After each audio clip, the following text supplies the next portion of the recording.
Trigger warning, this video is about a surgical termination and I'm not pretending to be a professional. This is me recalling my own personal experience. I've had women ask me what the procedure is like as they are waiting for one or are thinking about one, so this is me recalling as much as I can remember. After arriving at the clinic, the first nurse I saw took my information. She asked me if I wanted any contraception while I was under anaesthetic, and I said yes, I'd like the copper coil. She also asked if I wanted a suppository, which is a strong painkiller put up the bum, and I said yes, so I signed all that information. She gave me 2 paracetamols and an anti-nausea medication, which I took. I then had to put 2 tablets on my gums and wait half an hour for them to dissolve in another waiting room.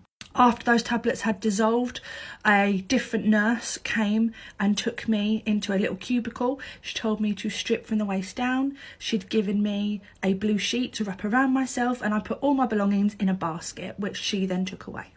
10 minutes after that, a surgical nurse came into the room and took me into the operating theatre. She introduced me to my anaesthetist, all the doctors and nurses. They went over my information, my allergies, and I had agreed to the copper coil and the suppository.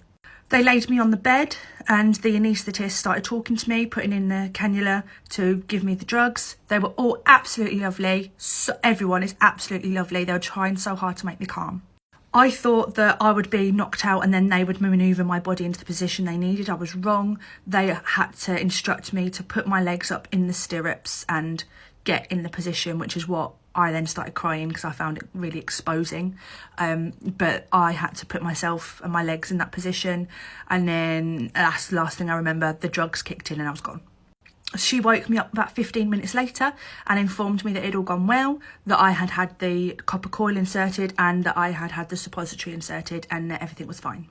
Yes, I was crying, I kept apologising and she was saying it's fine, it was the anaesthesia and it affects people that way. So if you cry and are very emotional, she said it's fine. I was took by wheelchair to the recovery room. Where again all nurses were lovely. I was put on this chair, I was given a cup of tea and some biscuits. They kept checking my blood pressure, kept checking that I was okay.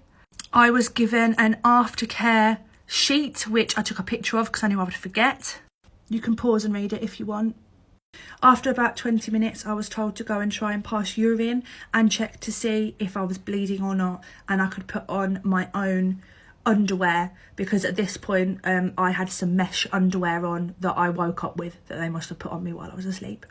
After changing back into my own clothes and managing to pass urine, they did my blood pressure again, made sure that I had someone waiting outside for me, and so about half hour after the procedure I was allowed to go downstairs and get in the car and go home. So that's that.